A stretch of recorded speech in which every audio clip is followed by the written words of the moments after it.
সে চিরস্থায়ী জাহান্নামী হয়ে যাবে, সে জান্নাতে আশা করা যাবে। কারণ যে আমি রাসূল পাকের আহলে বাইতকে হিংসা করেছে, বিদ্বেষী করেছে। এখন আপনাদের কাছে আমরা জানতে চাই, আপনাদের কাছে আমি জানতে চাই, এই কারবালার প্রান্তরে এই মানে এজিদের দলেরা ইমাম হাসানের সাথে হুসাইনের সাথে যে যুদ্ধটা করেছে, যে যুদ্ধ করেছে, আমি আপনাদের কাছে জানতে চাই তারা জান্নাতি না জাহান্নামী? জাহান্নামী। এবং যারা আমরা মহরম মাসে যখন আমরা ইমাম হাসান এবং হুসাইনকে স্মরণ করি, যারা আমাদেরকে বেলাতি ফুটুয়া দেয়, শিরকি ফুটুয়া দেয়, আমাদেরকে কটুক্ত ভাষা বলে, আমি আপনাদের কাছে জানতে চাই তারা জান্নাতি না জাহান্নামী? জাহান্নামী। কারণ তারা যাদের বংশধর, ইমাম হাসানকে যখন আমরা স্মরণ করি, হুসাইনকে যখন স্মরণ করি, তখন কিন্তু বেলাতের ফুটুয়া দেয়, দুষ্ট মানুষ আসলেও কিন্তু বেলাতের ফুটুয়া দেয়। বোঝা গেল এদিকের বংশধর বর্তমানে বাংলাদেশও আছে। ঠিক আছে না?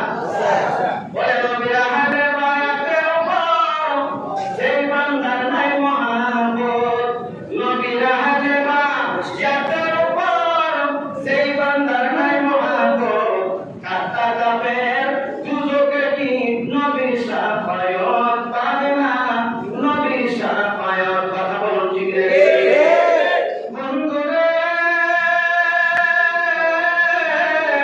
আমার নবী বলেছেন কিয়ামত পর্যন্ত হজ করতে পারবে, যাকাত করতে পারবে, রোজা রাখতে পারবে, কিন্তু খানা খাবার সামনে নামাজ আদায় করো, বড় করো, রোজা রাখো, কিন্তু কিঞ্চু পরিমাণ আমি আহলে বাইত আমার রাসূল পাকের আহলে বাইতের প্রতি হিংসা রাখো, সে জাহান্নামী হয়ে যাবে। এখন যদি আমি মূল ঘটনা আসি, যখন মুহররমের 10 তারিখ ইমাম হুসাইন রাদিয়াল্লাহু তাআলাকে যখন শহীদ করা হলো, 5 জনকে শহীদ করলো, সামনে কারবালার মধ্যে এসেছে, যখন কোনো মানুষকে শহীদ করা হয়েছে, একটা মানুষের কলব সাদা করে প্রত্যেকটা মানুষের শিরকে আলাদা করে ফেলেছে বেঈমানের দ্বারা। যখন রাত হয়ে গেল, এইদিকে এই ইয়াজিদ বাহিনীরা তারা খাবার দাবারের ব্যবস্থা করলো। তাদের সাথে যে মানুষজন ছিল, জৈনবের সাথে রাসূল পাকের আওলাদের সাথে যে মানুষগুলো ছিল, প্রত্যেকটা মানুষ তারা হরণ করেছে, ঘোড়াগুলো হরণ করেছে, উটগুলো হরণ করেছে, সেই গুণ জমা করে খাবার একটা ব্যবস্থা করেছে। এইদিকে আমার নবী বলে যাচ্ছে ইমাম হুসাইন রাদিয়াল্লাহু তাআলা কন্যা জৈনব যখন দেখতেছে তারা বেঈমানের দ্বারা খাবার না বানিয়ে ব্যস্ত, এইদিকে জৈনব তাকায় দেখতেছে ইমাম হুসাইন রাদিয়াল্লাহু তাআলা শের মুবারক এখানে নাই, শের মুবারক এখানে নাই, কোন মানুষের শের নাই। এই জৈনব তাকায় দেখলো এই ইয়াজিদের দলের মধ্যে যারা মৃত্যুবরণ করেছে সকল মানুষের জানাজা হয়েছে, গোসল হয়েছে, কাফন হয়েছে, দাফন হয়েছে, কিন্তু রাসূল পাকের আওলাদরা যারা শাহাদাত বরণ করেছে তাদের কোনো কাফন হয় নাই, তাদের কোনো কাফন হয় নাই, চামড়াগুলো খসখস হয়ে গেছে, শরীরের কাপড়গুলো ছিদ্রবিদ্র হয়ে গেছে। এই বেঈমানের দ্বারা ঘোড়াদের তাদেরকে লাঞ্ছিত অপমানিত করেছে। জয়নাব তাহাকে বলে নবী গো, ইয়া রাসূলুল্লাহ, ইয়া হাবিবাল্লাহ, আজকে আমার কারবালার প্রান্তে আপনারা আওলাদরা এখানে রয়েছে, শাহাদাত বরণ করেছে, কিন্তু তাদের কোনো গোসল করানো হয় নাই, তাদের কোনো কাফন দেওয়া হয় নাই, তাদের কোনো কাফন দেওয়া হয় নাই। ইয়া রাসূলুল্লাহ, ইয়া হাবিবাল্লাহ, দুনিয়ার কোনো বাদশার কাছে আমরা বিচারে যাইব না, আপনি তো রাহমাতুল লিল আলামিন, আশার ময়দানের মধ্যে আপনার কাছে বিচার প্রার্থী হইব, যাতে ইমাম হাসান ইমাম হুসাইনের বিচার আপনি নিজে করেন। সুরে সুরে বলুন আল্লাহু আকবার। জৈনব যখন এটা কান্নাকাটি করলো, এইদিকে খাওয়া-দাওয়া মত্ত হয়ে আছে, কেমন কষ্ট। আমি গেলে হাদিসটা বললাম, যখন বদরের যুদ্ধ আরম্ভ হয়ে যায়, আমার রাসূল পাকের চাচার নাম ছিল আব্বাস, নাম কি? আব্বাস। উনি প্রথম কয়লা করে মুসলমান হয় নাই। বদরের যুদ্ধের মধ্যে কাফের বেঈমানদের সাথে হযরত আব্বাসকে হাত বেঁধে ঘরের মধ্যে রাখা হয়েছিল। এমন ভাবে হাত বাঁধলো, সেই হাত বাঁধার জন্য সে কান্নাকাটি করে দিয়েছে বেচারার জন্য। আমার রাসূল পাকের কানের মধ্যে শব্দ করলো, চিন্তা করলো, হায় হায়, সে তো আমার বংশের, আমার চাচা আব্বাস, এত কান্নাকাটি করেছে হাত বাঁধার জন্য। আমার রাসূল পাক সারা রাত ঘুমাতে পারে নাই কষ্টের জন্য। উনি তাড়াতাড়ি সকালবেলা ঘুম থেকে উঠিয়া আব্বাস সহ যতগুলো কাফের মুশরিক ছিল সকলদেরকে ছেড়ে দিয়েছে। এর মধ্যে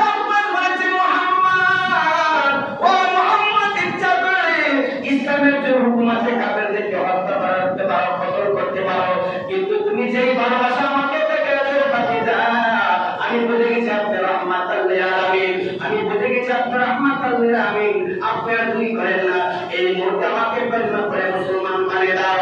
আমার নবী বলেন চাচা সারাতে পড়েন লা ইলাহা ইল্লাল্লাহ মুহাম্মাদুর রাসূলুল্লাহ সাল্লাল্লাহু আলাইহি ওয়াসাল্লাম। এটা একটা শিক্ষণীয় বিষয় হলো আমার রাসূল পাকের চাচার নাম হলো আব্বাস, নাকি আব্বাস। উনি হাত পাচ্ছে, উনি মুসলমান হয় নাই, হাতে বাজার ব্যথা উনি কান্নাকাটি করছে, কিন্তু আমার নবীজি সারা রাত্র উনি ঘুমাইতে পারে নাই। চাচার হাত বাঁধার কারণে যদি আমার রাসূল পাক না ঘুমাইতে পারে, আর যে ইমাম হুসাইন আমার রাসূল পাকের কলিজার টুকরা, এই ইমামরা তাকে শহীদ করেছে, আমার রাসূল পাক কি সেটা কি সহ্য করবে? সহ্য করবে? আরেকটা কথা বলে আপনারা জানেন যে আমার রাসূল পাকের একজন চাচা ছিল আমির হামজা। যে লোকটা আমির হামজাকে কতল করেছিল, শহীদ করেছিল, পরবর্তী সেই লোকটা আমার রাসূল পাকের হাতে গোলামি রাসূল গ্রহণ করেছে, কলমা পড়ে মুসলমান হয়েছে। কিন্তু আমার নবী বলেছিল, তুমি আমার চাচা আমির হামজাকে শহীদ করেছো, তুমি যতদিন দুনিয়াতে বাঁচো ততদিন তুমি আমার সামনে আইসো না। কারণ তুমি আমার সামনে আসলে আমার চাচার কথা স্মরণে, তুমি আমার চাচাকে কিভাবে কতল করেছো, তোমাকে দেখতে আমার চাচার কথা মনে হয়ে যায়। তুমি মুসলমান হয়েছো, তোমার কোনো মা, তারপর আমি তোমাকে বললাম আমার সামনে আসবে না। এখন আমরা মুসলমান জাতিকে জানতে চাই যে আমির হামজাকে শহীদ করেছে সেই লোকটা আমার রাসূল পাক সেই লোককে বলেছে সামনে না আসার জন্য, আর আমার রাসূল পাকের কলিজার টুকরা ইমাম হাসানকে হুসাইনকে যারা কতল করেছে তারা কি আমার রাসূল পাকের শাফাআত পাবে? শাফাআত পাবে? মুমিন বানানো যারা বিদ্বেষী করে ইমাম হাসান এবং হুসাইনকে মহব্বত করতে চায় না, তারাও শাফাআত পাবে না। এটা আমার কথা নয়, স্বয়ং আমার রাসূল পাকের কথা। সূরা সূরা আল্লাহু আকবার। যখন সকালবেলা সকল মানুষের ধর্মাগুলো আগে আগে পাঠিয়ে দিয়েছে, যারা বাচ্চাগুলো শাহাদাত বরণ করেছে। কিন্তু ইমাম হোসেন রাদিয়াল্লাহু তাআলা কেমন বিদ্যে থাকেন, কেমন রাত থাকেন, তাদের বর্ণনার আগের মধ্যে ইমাম হোসেন রাদিয়াল্লাহু তাআলা তার এগুলো দুলবালি পড়ে আছে, মুখটার মধ্যে ঘাসে ময়লা পড়ে আছে। এই বর্ণনার আগার ইমাম হোসেন রাদিয়াল্লাহু তাআলা আর যারা মহিলা ছিল তাদের হাতের মধ্যে পড়া লেগেছে, পায়ের মধ্যে পড়া লেগেছে, তাদের কাপড় চাপড় অনেক ছিন্ন ভিন্ন হয়ে গেছে।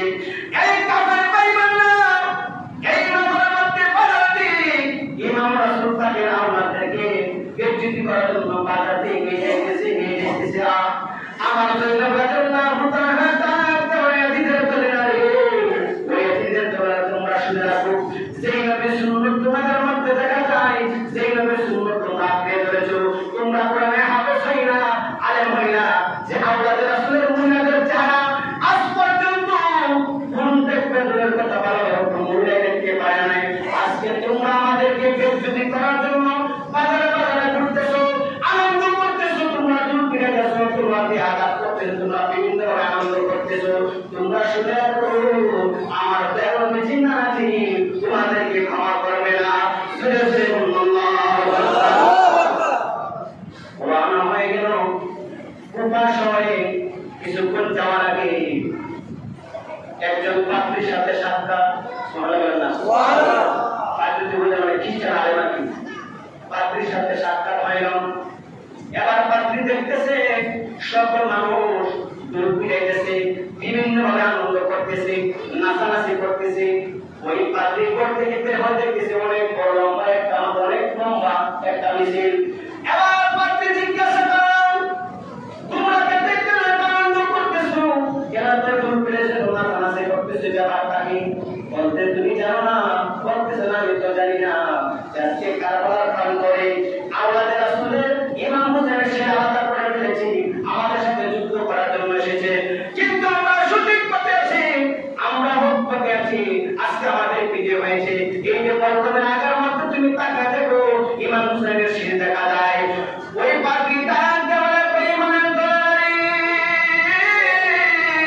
ও বেঈমানরা, তোমরা এটা কি করো না, তোমরা এটা কি করো না? যার ব্যাপারে নবীজি বলে গেছেন সাইয়েদে সাহাবে আলের জান্নাত, তার জান্নাতের সরদার, তোমরা রাসূল পাকের আওলাদদেরকে এমন ভাবে নির্যাতন করেছো, তোমরা তো আসলে মানুষটাই মুসলমান হয় বা দূরের কথা, যারা আওলাদের রাসূলের সাথে এই কাজগুলি করতে মুসলমান হইতে পারে না। কথা বলো ঠিক না? রাত্র ঘনিয়ে আসলো, এবার পাত্রী বলতে যে রাত্র ঘনিয়ে আসলো, তোমাদের কাছে আমার আবদার হলো কিছু স্বর্ণ মুদ্রা আমি তোমাদেরকে দেই, তোমরা এখানে বসবাস করো, আর আওলাদ রাসূলের যারা মহিলা আছে তাদেরকে সেবা করার জন্য আমাকে দাও। এই ইমাম হুসাইন রাদিয়াল্লাহু তাআলা শেয়ার মুবারক আমাকে দাও। সুরে সুরে আল্লাহু আকবার, শেয়ার মুবারক আমাকে দাও। এবার এই বাণী চিন্তা করো, এই শেয়ার তো আমরা ইবনে জিহাদের কাছে নিয়ে যাইব, ইয়েদের কাছে নিয়ে যাইব, সামনে যদি কিছু টাকা পয়সা কামাই ভালো কথা। ইমাম হুসাইন রাদিয়াল্লাহু তাআলা শেয়ার মুবারক পাত্রীকে দিয়ে দিলেন।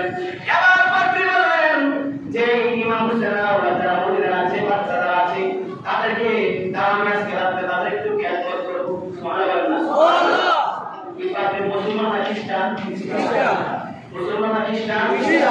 আর এদের দলা কি মুসলমান? এদের দলা কি মুসলমান? খ্রিস্টান পাত্রী আমার আসল পাত্রী আওলাদের মহব্বত বুঝেছে।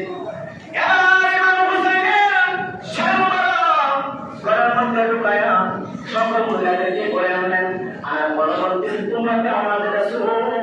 আমি অনেক দিন ধরে শুনেছি এই বেঈমানরা কোনো কিছু জানে না, আমার রাসূল পাকের মহব্বত সম্পর্কে তারা জানে না। আমরা হইলাম ঈসা নবীর উম্মত।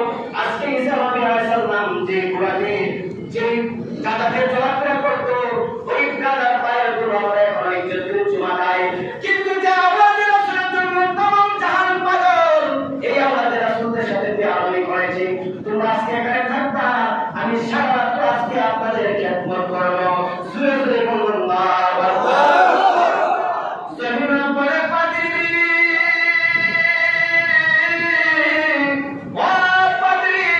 তুমি আমাদের মধ্যে কি পাইলা? মুসলমান হইয়া আমাদের সাথে বেয়াদবি করেছে, মুসলমান হইয়া আমার ভাই ইমাম হুসাইনকে কতল করেছে, মুসলমান হইয়া আমাদেরকে বেইজ্জতি করেছে। তুমি তো পারবে, তুমি আমাদেরকে কি করবা? বলতেছে তাই না? আরে তুমি শুনে রাখো, আমি শুনেছি মুহাম্মদ যেই নবী, যে আল্লাহর পক্ষ থেকে রহমত হিসেবে দুনিয়াতে পাঠিয়েছে, ওই নবীকে দেখতে জাহান্নামে রাখা হারাম, তার জন্য জান্নাতি ওয়াজিব হয়ে যাবে। আমি অনেকদিন অপেক্ষা করলাম সেই রহমতের আলামিনকে দেখি নাই, কিন্তু ইমাম হুসাইনের ব্যাপারে নবী বলেছেন সাইয়্যিদা শাবাবে হাজার জান্নাত, তারা জান্নাতের সুলতান সর্দার। আজকে যদি ইমাম হুসাইন রাদিয়াল্লাহু তাআলার উপর আমি করতে পারি, হাসরের ময়দানের মধ্যে করতে পারবো। আমার আমি নামাজ আদায় করি নাই, আমি রোজা করি নাই, কোনো কিছু করি নাই, কিন্তু ইয়া রাসূলুল্লাহ ইয়া হাবিবাল্লাহ নবী গো, আপনার পরিচয় টুকরা ইমাম হুসাইনের এবং আপনার আওলাদেরকে আমি খেদমত করেছি। সুরে সুরে আল্লাহু এবার পাত্রী ইমাম হুসাইন রাদিয়াল্লাহু তাআলা শরীর একটা কামরার মধ্যে রাখলেন, ঘরের মধ্যে রাখলেন, এবং ওই সৈন্যরা মোহরে দাসিল ছিল, তারা সকলকে গোসল করানোর পরে খাবারের ব্যবস্থা করেন। এইদিকে ইমাম হুসাইন রাদিয়াল্লাহু তাআলা শরীরের সামনে যখন গেলেন, যাওয়ার পরে দেখতেছি দাড়ি মোবারকের মধ্যে ময়লা লেগে রয়েছে, চেহারার মধ্যে ময়লা লেগে রয়েছে। এই পাত্রী নিজ হাতে ইমাম হুসাইন রাদিয়াল্লাহু তাআলা শের মুবারক দৌত করেন, কবরের মধ্যে চুমা খাইলেন, চোখের মধ্যে চুমা খাইলেন, গালের মধ্যে চুমা খাইলেন, আর দুইটা চোখের পানি জায়গা জায়গা কাঁদলেন। হাইরে মুসলমান, হাইরে মুসলমান, যেই কবরের মধ্যে রহমাতুল লিল আলামিন চুমা খেয়েছে, সেই গালের মধ্যে রহমাতুল লিল আলামিন চুমা খেয়েছে, যে ঠোঁটের মধ্যে রহমাতুল লিল আলামিন চুমা খেয়েছে, সেই গালের মধ্যে রহমাতুল লিল আলামিন চুমা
ইমাম হুসাইন রাদিয়াল্লাহু তাআলা শের মোবারকের সামনে হাজির হয়ে গেল। মাথার মধ্যে পাগড়ি দেখা যায়, সুন্দর চেহারা দেখা যায়, মুখের মধ্যে দাড়িও দেখা যায়। এবার পাগড়ি এইগুলো কিন্তু চেহারা মানে দেখিয়া আশ্চর্য হয়ে গেল। তাকে দেখতেছে ইমাম হুসাইন রাদিয়াল্লাহু তাআলার মুখ মুবারক দেখতেছে। জোরে জোরে বলুন আল্লাহু আকবার। আল্লাহর রাস্তায় যারা শহীদ হয় তারা জিন্দা না মরা? জিন্দা। কে বলেছেন? আল্লাহ।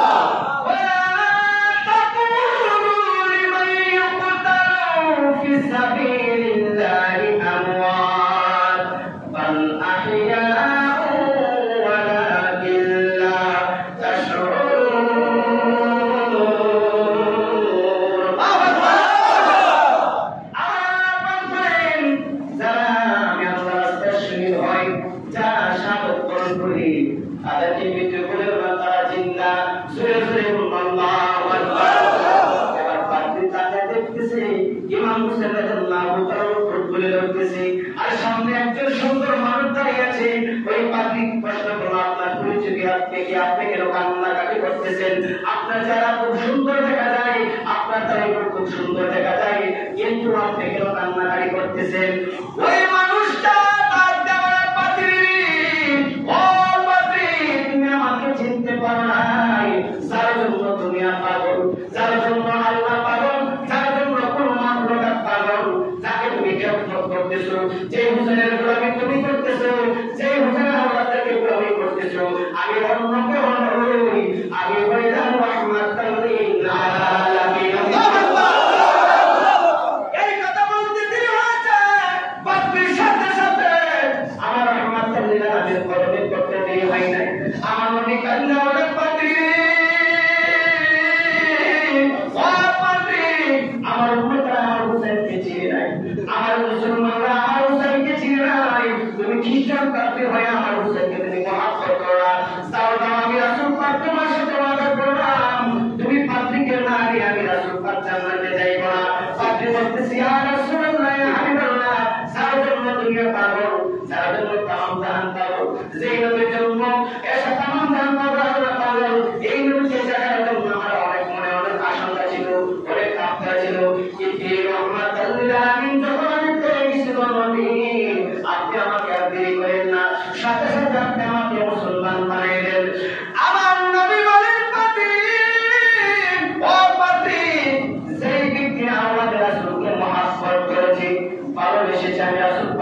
তোমরা শুনে রাখো,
সঠিক পথে সূরা তৌফিক দান করে সকল বলে আমিন।